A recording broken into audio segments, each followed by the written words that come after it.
Okay, welcome to Black Belt Interviews with me, Master David Hodgson. I'm actually delighted to be joined by a previous guest, Master Chris Malarkey from New Jersey. Hi, sir. How are you? I'm excellent, sir. How are you? Yeah, really good, thanks. It's great to connect again. I'm really pleased Yes. that we've managed to put this together. Um, and there is a reason, isn't there? Because you've been very busy in the background, as we all are, I guess, as martial artists. But you've done something Yeah. not everybody's done. You've actually written a book and produced it, and it's out there, and people are buying it and reading it. Yes, thankfully. I appreciate you having me here. It's I know we're also on a time difference, so me being in the States and you being overseas. So thank you again for contributing your time and doing all the work that you actually do as well with this podcast, which I actually do actively listen to with the different range of guests that you have in our Taekwondo sphere. So I think that's great. One, I want to say that for the community, and B, yeah, I just finished publishing a book. I actually have it here. It's called, I don't know how well you can see it with the blurred background, but Yeah, yeah. yeah, but it's a journey from white to black, translating martial arts to life. I completely self-published the book. I wrote it, I edited it, designed it, published it, and got it out there. So it was like a literally a 100% all-in project. Something I started actually about a decade ago, Okay. when I was a little bit younger, before kids and life hit and everything else. So it was, and I was an ambitious man at the time, but then I kind of ran into the life train at that point, and I had some life circumstances that allowed me to sort of funnel my energy Yeah. here and complete it. So I'm glad it's out there now. Oh, amazing. Congratulations. So Thank many you, sir. people I've spoken to have similar experiences. They've said they've started a book or they've got a book they want to make, they want to write, but to actually Yeah, get it out there and have it in there, it is in front of everyone now. It's an incredible achievement. So thank you, man. it's amazing. Thank you. Yeah, yeah. So translating martial arts to life. Yes. But yeah, I mean that's what we all want to do, isn't it?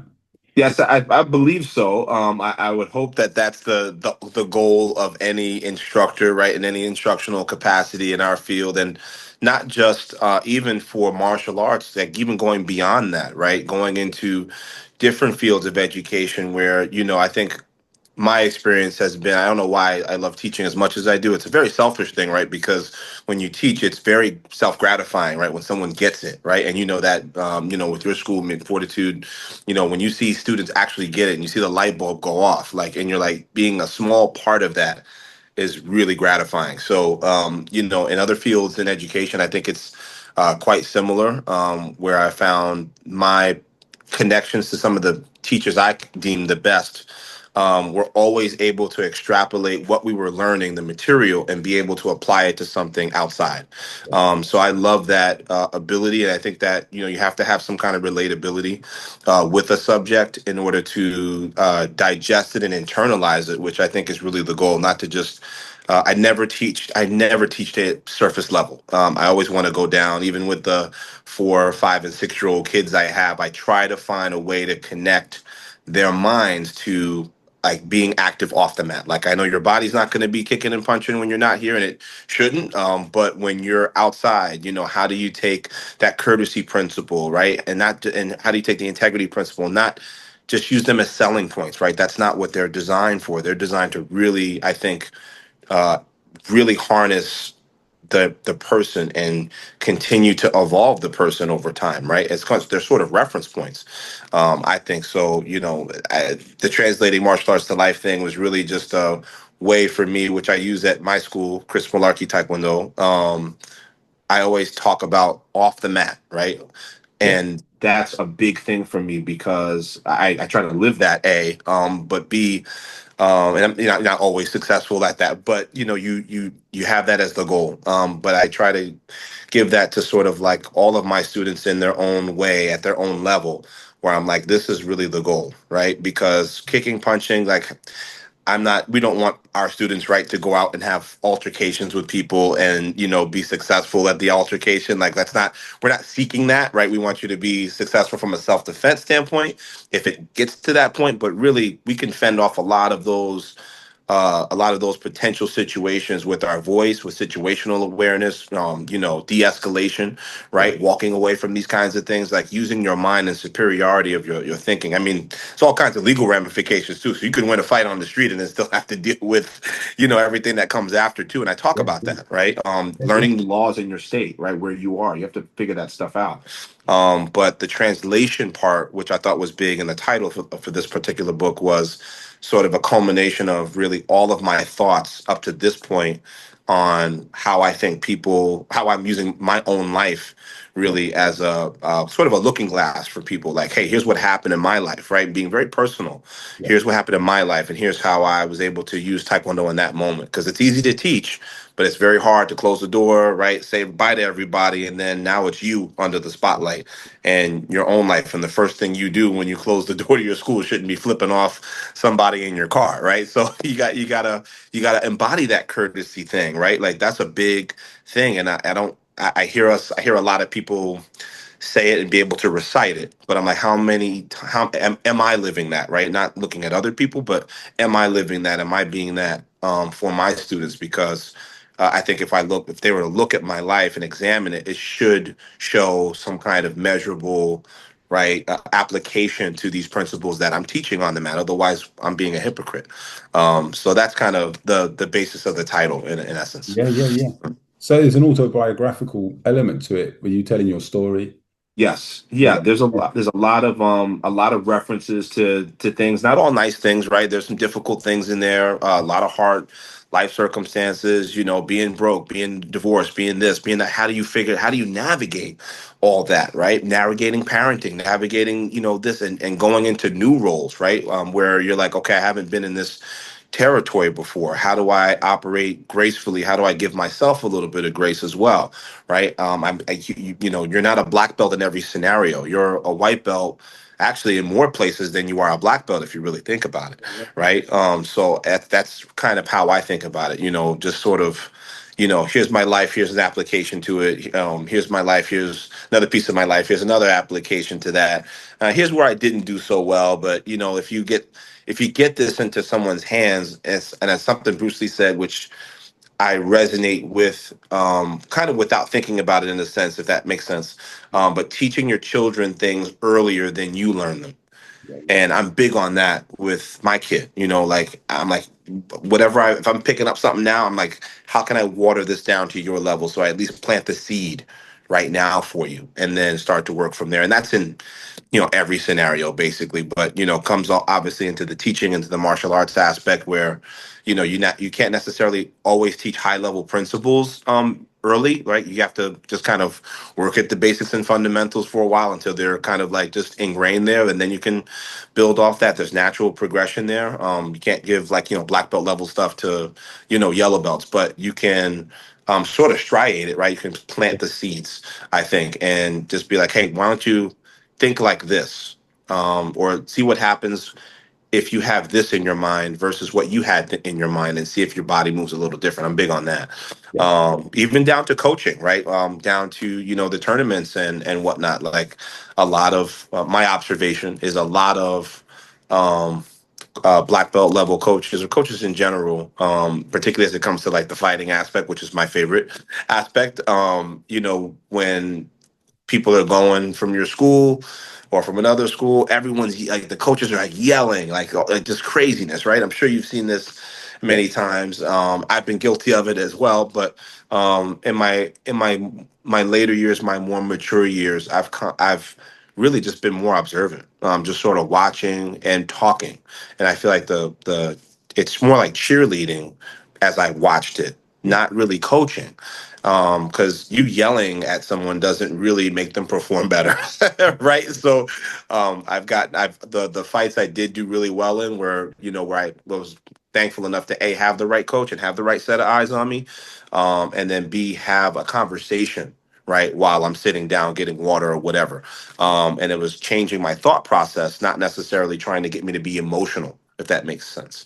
So that was kind of sort of an observation that I pulled out of that. But yeah, that's an aspect of the book too, the autobiographical aspect. Yeah. Although it does encompass um, a lot of other people that were responsible for getting me here too. I didn't just arrive here, right? There's a lot of people that were involved in that process. Yeah. Master Michael Chansey, who's been a great friend of mine for over 20 years now. Yeah. We talked together and did everything. So like he's in there, and people that designed my book helped me design some of the logo for my school. Were in there.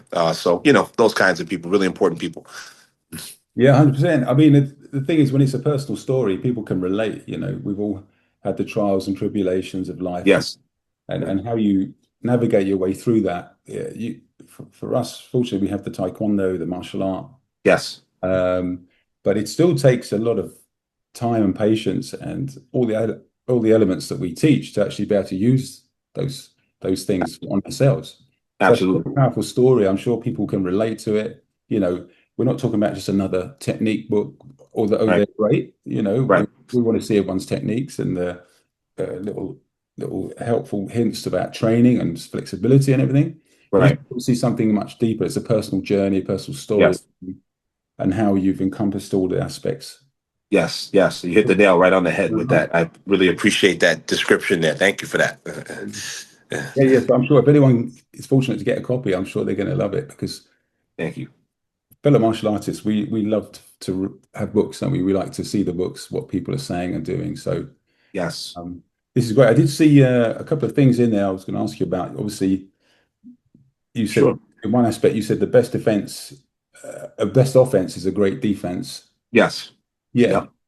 that Huge on that. yeah, And if I can expound on that, I kind of picked that up really from my time spent in boxing too. And I'm self-taught there. Like I've never gone to like not a Golden Gloves guy or national level guy, but I spent hours I can't calculate hitting heavy bags, speed bags, right? Teaching myself, right? Watching stuff, watching different fighters, right? Watching film and all that stuff, right? So I really kind of it's its own discipline, really, in a way. And actually, in Bruce Lee's, I forget the title of the book. I think it's Striking Thoughts, actually, by Bruce Lee. If it's not that, then it's the Tao of Jeet Kune Do, which actually I think it is Tao of Jeet Kune Do. There's a chapter where Bruce Lee talks about very briefly boxing as a martial art, because it is very scientific. But fast forwarding that, watching defensive fighters, because I'm a larger opponent, larger fighter. Um, for me, offense has always been easy. Defense was where I had weaknesses. So I kind of got a chance to delve into that because in boxing you got two weapons, not four. yeah, So if you can overwhelm somebody with your legs, they're never going to get in close. So I was kind of, I was just trying to really in a space at that time of self examination, like where am I in terms of my journey, right? Martial arts, I'm great at this, I'm good at this, I'm decent at that, but the up close stuff I need to get a little bit better at. And that's when I sort of delved into boxing, bought boxing gloves, and just kind of went at it. And I watched a lot of fighters. I love Roy Jones Jr., Floyd Mayweather Jr., some of my favorite fighters, Mike Tyson. These are like some of my top three. yeah, But just listening to their philosophies, really, like listening to how they talked and then watching how they fought, it was very similar. Right, like just it was just like the parallels were like right there, and I was like just watching how people that never got hit lasted longer and they exhausted their opponents that way, and then they were able to take psychological control of the fight, right, make them a little bit more apprehensive to attack the other person, right, for the other person to attack them, that kind of thing, because they were capitalizing on mistakes and setting traps, and it was a lot of chess. So I thought that was a great thing to put in the book because yeah, I could again bring that over to martial arts. I'm always trying to figure out how do I bring anything I learn outside or away from the mat onto the mat. And then conversely, how do I bring whatever's on the mat outside to other areas of life? That's very important to sort of have that ebb and flow. And again, even the South Korean flag, right? The shape of the yin and the yang, right? Like there's got to be this and that. So I feel like I did sort of model my logo off of that, but I also more deeply try to make sure that there's uh, technique, but then there's philosophy and concept. And I feel like I don't know what your feelings are on it or your thoughts on it. I would be love to hear it, but I think I think the philosophical concepts in the martial arts, as I'm hearing instruction, are like going away. Like it's more like you walk into a school and it's like, here's the technique, but there's only so many techniques. There's only so many ways the body moves, right? So, or a leg can do this. So but there's so much more to it than that. And again, I'm not a ninth degree black belt, but I've had the privilege of being around some really great instructors who were able to talk on those levels, and I'm trying to, I guess, in a sense, reproduce some of that, but then inject also, my interpretation of it, because I think black belts are all really just interpretations of a system or style, right? Yeah. Based on who we had in front of us. You had the best person in the world. You had General Choi, right? Had a chance to train with him. I mean, you don't get better than that. So you had it from the direct source.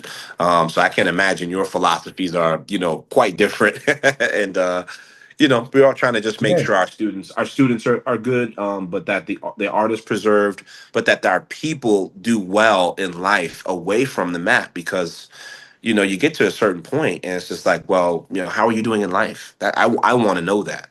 Yeah. How are you doing in school? Are you listening to your parents at home? Are you applying yourself? Are you working two jobs around the clock? Are you making your full-time job to get a full-time job, right? Or how can I help? How can I be a resource to you? Those are really things that I care about. So it's more of a community sort of aspect with my school. So yes, there's physical concepts, but then Yeah. there's the other stuff too. Yeah, no, absolutely. I can hear what you're saying, and yeah, in a fast-paced world that we live in, and we're constantly trying to promote our school, Yes. and we're at the mercy of TikTok, and Correct. it's got to be Instagram, all that, got to Facebook. be wow, isn't it, all the time? Yeah. There's a place for that, but obviously, if we follow that path indefinitely, we're losing the philosophy, we're losing the way Yeah. of taekwondo and so on, and that's what you're saying, isn't it? Yeah. We got to keep those bits, because it's easy Yeah. just to get into the punch and the kick in Easy. and the way we go. Yeah, you don't want to be empty. How many times have you heard people, even Mike Tyson, right, who's won all the, I think he's fascinating when you think about not his personal life per se, but his opinions. Like hearing him post fight interviews, Yeah, like in the past few years, it blown me away. Like what he said in the post fight, I'm like, this is stuff that needs to be written down. And I've read his books and all that kind of stuff, but man, he talks about to your point that you're making, winning all these championship belts, fighting the best of the best. I mean, there's no doubt he's the scariest, fighter on the planet. And he's like, well, at a certain point, those belts don't mean anything. Like at one point in time when you're young, right, you're competing and, these accomplishments mean a lot to you. Then you get to a certain point in your life, I think, and you're like, well, I did all that, but, I haven't, I still feel empty inside. Hear people even say that in the corporate world. I've chased this, I've done this, I've done that, but I still don't feel fulfilled.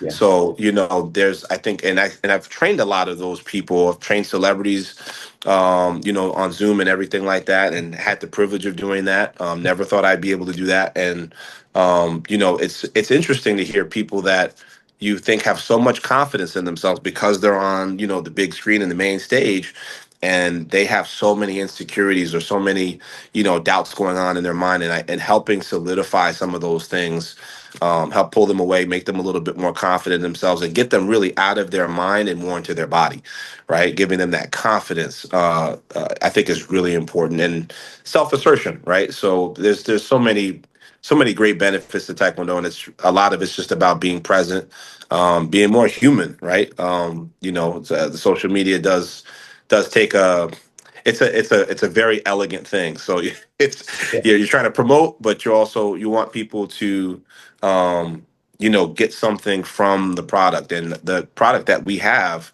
kind of is a mobile product, right? You and I can go anywhere without a backpack and teach a class. So I think and I was thinking about this the other day driving. What we have to give people, the service we're providing, is actually intangible. Like I can't physically give it to you. yeah. There's a physical representation on you with your uniform, but what you're taking away from it is you can't grab it or hold on to it. And that was just, random thought, maybe a little too early in the morning. Yeah, no, I think it's like when you connect in it, you're connecting with everything because you made a great point Yeah. out of your head and into your body. I mean, Yes. when we do get people come into Taekwondo, and I'm thinking more of the adults that, they come out from a busy work environment, office, want to Yes. de-stress, want to get into something. But you can, Right. they're still in their heads, aren't they? With but the natural progression is to get more grounded in your body, like you say, in Yes. the moment, and and yeah. So these are the kind of insights and things that you pick up along the way, and they become Yes. powerful, don't they, when you can translate them and pass them on. That was kind of cool. That was a kind of the cool part about the book when I finally finished it, and again, writing it took so much energy. But more than I thought, because the hardest part was getting started. But at the very end, when I was able to look at everything and I printed out sort of the final manuscript before I took it to print, I looked at that, and I was very proud, very proud. And I oftentimes I'm not. I do things and move on. I'm not sitting back and like, oh wow, look at what I did, right? Like I'm just not like that. I wasn't raised like that. Like it's sometimes it's hard not to, because you get super attached sometimes to one really important thing. But I think I'm most proud of my journey thus far, not of the kicks and the punches, but of this book and what I was able to put into it, and sort of the transparency I was able to have with the readers, right? Because there are parts of life that are not so nice, right? And we all have to overcome, different things. So being able to put that in here, to be human to people that probably don't view me as human on the mat, right? Yeah, It was nice to be able to kind of come down to that level, because I really value, David. I really value spending my time with white belts. The higher I get, the more it's like almost sort of in a religious perspective, right? Like in a sense, the higher your position, the more you serve, the more of a servant you become.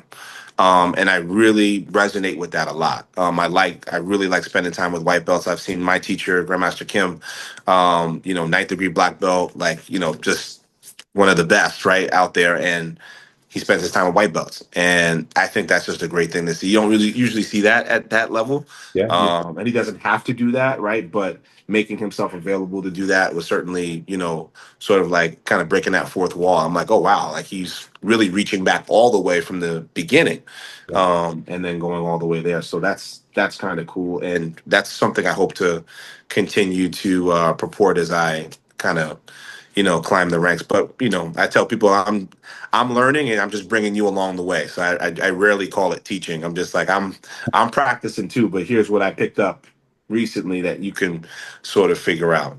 But you know, try to make it accessible for everybody on in every level.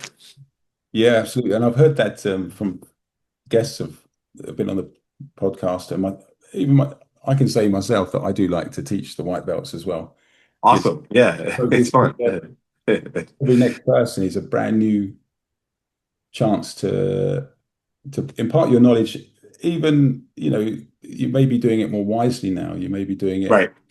more Right. subtly, more intuitive, Yep. and I it, agree.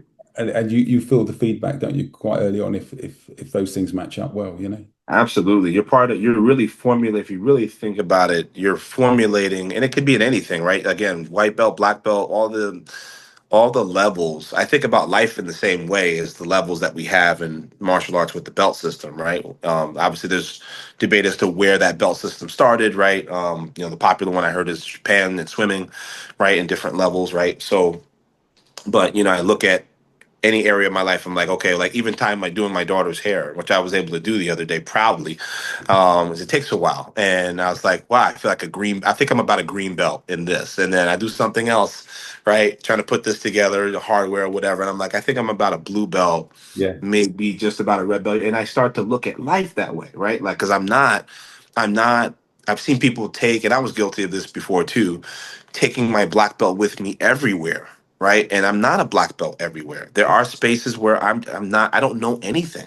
So just being a black belt in one place doesn't mean that you have authority and dominion over everything, right? And I've seen that many times from different people. But once I was able to sort of make that separation from like the uniform and myself, yeah, who I was, and then my role as a black belt, they're two different things. But I made so much headway, being able to make that separation. That was a really key moment in my development, I think, as a person, but I think also as a student as well, because you have to realize that you used the key word relatable. You have to be relatable to people in order to really make true impact. And with white belts, I think they automatically see like, hey, this person's like they think probably the same way. Like this person, this high up, is coming all the way down to work with us.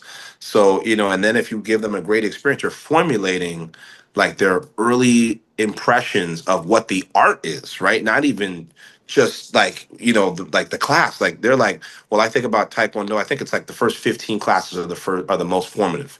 Talking to my teacher, and he was like, if you can give them the best first 15 classes that you can, they'll be with you forever. And that's what we want, right? We want our students to kind of move with us through life. And I've seen students that have been with teachers for 50 years. I mean, that's like a lifetime. So Yeah. you become less a student, I think, at that point, more family, more friend, right? At that juncture.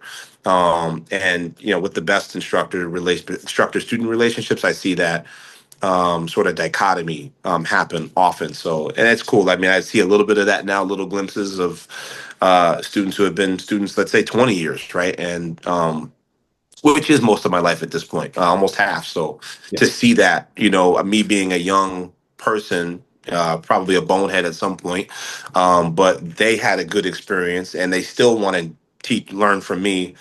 To me, that's very humbling at this point, because there's, like you said, the advent of social media. You can go anywhere to find an instructor. You can go throw a stone and probably hit a martial arts school and walk in. But I think for a real teacher, Yeah.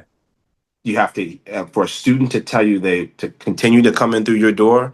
That's got to be the most humbling experience there is, because I mean, people have so much access now. Before, it wasn't so much, right? Like back in the '70s and the '80s, right? There was, it was a little bit more like, oh, there's this school and that's the only school within this radius, right? But now, it's so common to find a Taekwondo school, not a quality, but it's common to find one. So I'm always humbled, really, when students continue to come back. And yeah, be able to teach them.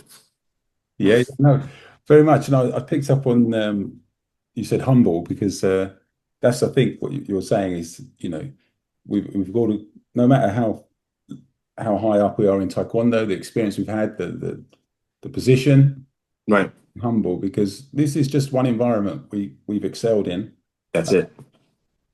How we go into our other environments is we need to be humble and realize we're not the master of everything, Correct. Correct. and we're Correct. So, learning and growing. I think your students appreciate that, and with that humbleness and honesty, certainly with the longevity of the longer students, they see that honesty and humbleness in yourself, and they yeah. relate to that, and realize that you know in one facet of life you've excelled to this level, Yep. but we're still learning and growing in that environment and or everywhere else. That's it. That's the key, man. You have to continue to learn and evolve, right? That's what life is about. Your 30s shouldn't be what your 40s are. Your 40s shouldn't be what your 30s were. Your 50s shouldn't be what your 40s are, right? There Sure. should be constant growth and development, right? Always a hunger. You don't get to black belt, just like how we don't get to black belt and stop, right? Like, you and I are continuing other black belts, obviously masters of whatever levels, but there's black belt, but then I have to explain to students as well, there's levels to black belt now, right? Like, do you want to be, and I always use this, do you want to be an okay black belt? Do you want to be a good black belt? Do you want to be a great black belt? Do you want to be an excellent black belt? There's levels. So which one do you want to be? Because everyone to me is good. Everyone's good, right? Some or okay to good, great and excellent. That's a whole different line, Yeah. right? That's practicing, diligently, and we're not. No one's calling us like guys like you and I and checking up on us to see if we practiced, today or whatever. Like, people assume that when they come in our school that we did something recently, right? Recent training. We have to not just know, but be able to physically demonstrate. You can't lie in our job, basically, right? There's no like, lying on LinkedIn like I did this before. Like, you can't do that here. You have to like be able to show whatever you said you can do, and people will hold you to that. They may not say anything, but they'll be like, oh well, it looks like he hasn't thrown a kick in about 6 to 8 months.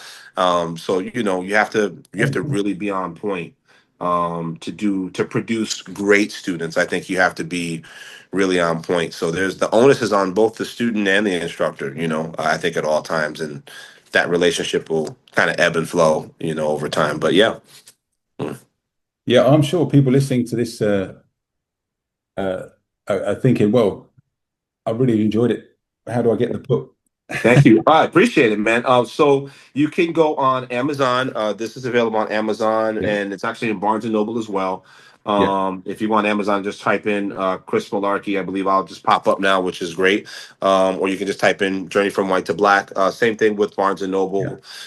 The If anyone's needs actually the actual link, you can go to my Instagram, yeah, which is at Master Malarkey. Malarkey is M like Mary, Alarkey, yeah. and just you can send me a direct message there, and I can send you a link. There's a link in the bio as well. There's other things, services that I provide, and I teach virtually as well. So if anyone's interested in doing that, I can help out in that department as well. So yeah.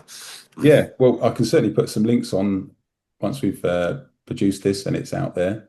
Awesome. Thank you very much for that. Thank you Yeah, very of much. course. No, it sounds great. Really enjoyed listening about every aspect of the book, and like we say, it's that autobiographical thing. People can relate to that. Thank People you. have similar experiences, instructors, and then to think Yes. that the philosophy is important as just as important to you as everything else, and tying it A- all together. Absolutely. It makes such a big, and last thing I'll say, if I may, Yeah, there's the learning curve for students in the beginning is so big, right? It's massive, right? Like everything you're taking in, honestly, in anything, right? When you're first sitting down to learn something, is this massive learning curve. You know nothing. You're a tabula rasa, almost clean slate, right? No matter what age you are. But the some of the largest that learning curve slows down when you're black belt and then you're teaching classes, right? You're sort of picking up things, and in some ways it's accelerated, right? Because you're also learning why you were being taught this way you were being taught, right? And learning how to teach is like learning twice. But then the learning curve starts to slow down because you're not picking up at the same rate as a white belt is anymore when you're a black belt. So I think that's where the philosophy really comes into play, because it helps sort of like a water in a jar that's already filled. It sort of fills in all the other gaps and creeps in. And then you make those connections mentally, because the time spent, I think, with any subject in mind, the more time you're thinking about something, the better you're going to be at it. If you're just doing class and then you stop there on the mat and you're done there, I think you're only getting but a portion, a fraction of what you really can get out of it, unless you're spending time actively thinking about the lessons. And then that means you also should be prodded to think, right, when you before you leave. I always try to leave students with a question, right? Like, just not just thinking about what you did today, but what about what we did today can you take out there? Because you only spend an hour with me. You got 23 hours out there in the real world. So, how do you take that, apply it to your life, even make your own circles better, right? Like going to others. I'm a big fan of that. Going to the other spaces that you occupy. How can you leave those spaces better than when you found them, even if it's just one exchange? And that's martial arts right there. So, on top of other things. So the philosophy, I think, ends up making a huge difference, big difference later in the practice, that gets you to actually go back to the beginning, rework things constantly, right? That's kind of what we're doing. Chun-Ji, for example, looks very different on you and I now versus what it looked like when we were red belts, or at least it should. So, but that's reworking the mindset around it, not necessarily just doing it more. The moves are the moves, but how the dull part, the way, that's where things get really interesting, not in the taekwondo, but the do. yeah, absolutely. Some great points, sir. It was great Thank speaking you. about it. Um, Great speaking to you. you're you're still do you still see a Grandmastership and Grandmaster Minyard? Yes, I do. I see them. Have the great pleasure of seeing them every few months. I just saw Grandmastership a few months back for a great tournament that he had. That he runs really great tournaments. Big fan of that structure, and just giving all the kids a wonderful experience, a competitive experience, but a great experience in Grafton Minyard whenever I get a chance to see him, usually toward the end of the year. But grateful to, again, be connected to people of that caliber, instructors and teachers on that caliber.